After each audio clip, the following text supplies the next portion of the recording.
Good afternoon, I hope everyone's well today. Thank you for watching as always.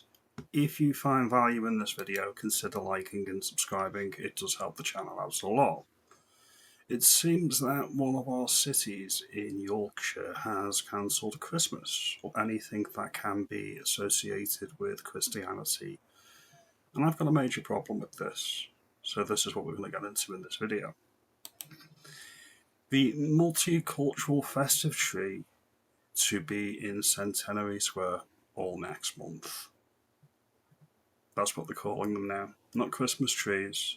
Multicultural Festive Trees.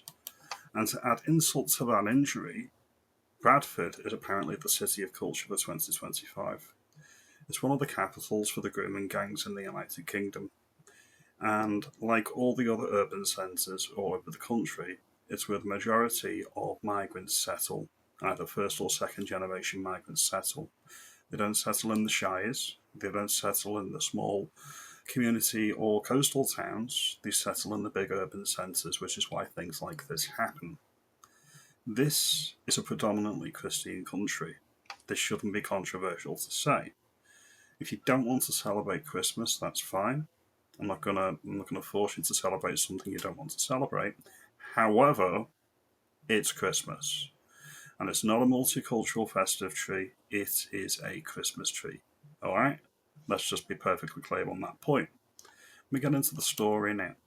The tree, which has been organised by Bradford Bronzy Rotary Club, was launched in Centenary Square this morning. This was on the 11th of December. The Rotary Club Committee is inviting businesses and individuals to support the multicultural festive tree that will be in Centenary Square throughout the month of December. No mention of Christmas. Then we get into this here. The tree is designed to celebrate a positive way in which the region embraces multiculturalism and the many communities and businesses within it who live and work together. Just don't mention the grooming gangs. We get into this here. In a world often divided, the tree is said to demonstrate the true power of multiculturalism. Let me guess, diversity is our strength? Nah, none of that BS. The launch event was attended by civic dignitaries, community leaders, and representatives from a wide range of faith and cultural backgrounds, representing the inclusive heart of Bradford.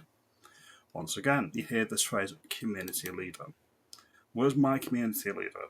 Do we get community leaders in the white community of Christian faith? Do we have community leaders? No, I don't think so. It's only for certain minority demographics that get the community leaders. We get into the key points here of the demographics. This is maybe a bit out of date because this is before the Boris wave.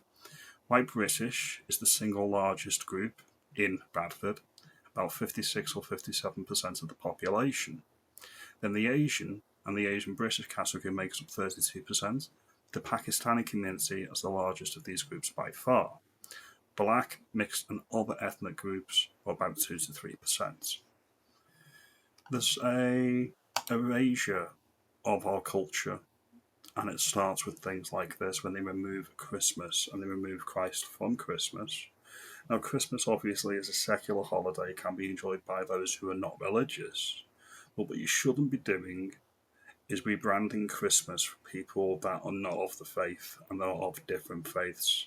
You don't rebrand Ramadan, you don't rebrand Eid, you don't rebrand Diwali, so we don't rebrand the Christian holidays. Next, you're going to be saying, right, well, Eid needs to be a bank holiday, and Ramadan needs to be a bank holiday, and so does Diwali. None of that needs to happen, and none of it should happen. We need to reassert our dominance as the dominant culture of this United Kingdom, otherwise we will lose it.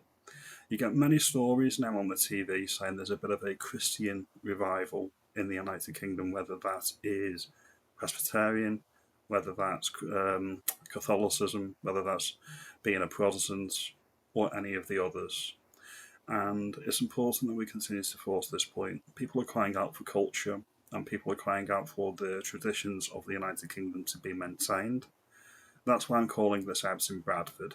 They want this all over the country. They want to strip anything specific and unique to these islands away from these islands. And they want to just make it all Magnolia, all bland. So you can go to Timbuktu or you can go to Sydney, or you can go to Tokyo, or you can go to Mexico City, and you literally see no difference in any of these places because the unique cultural identity of the specific location has been stripped away in the name of diversity. The Christian revival will continue. There's many people on the left that says Tommy's Christian rally down in London earlier in the month was a failure. I don't think it was. And people do look for the spiritual guidance, especially at times of year like this. And if our faith leaders aren't going to provide it, then we may have to do it ourselves. I'm not preaching here. There is such a thing as being a cultural Christian, as part of the country that we live in, and we need to protect it. These are just my thoughts. Your mileage may vary as always. But yeah, how can you have Christmas without a Christmas tree? You can't really. And yes, before anyone says, I am very much aware they did not originate in the United Kingdom. I think it was Germany. Alright? So yes, I am very much aware of the context and the background. Anyway, do you think Bradford have got this wrong? I certainly do. That's why I'm calling it out on this video. Consider liking and subscribing, doing all that good stuff, and I'll see you in the next one. Have a good day.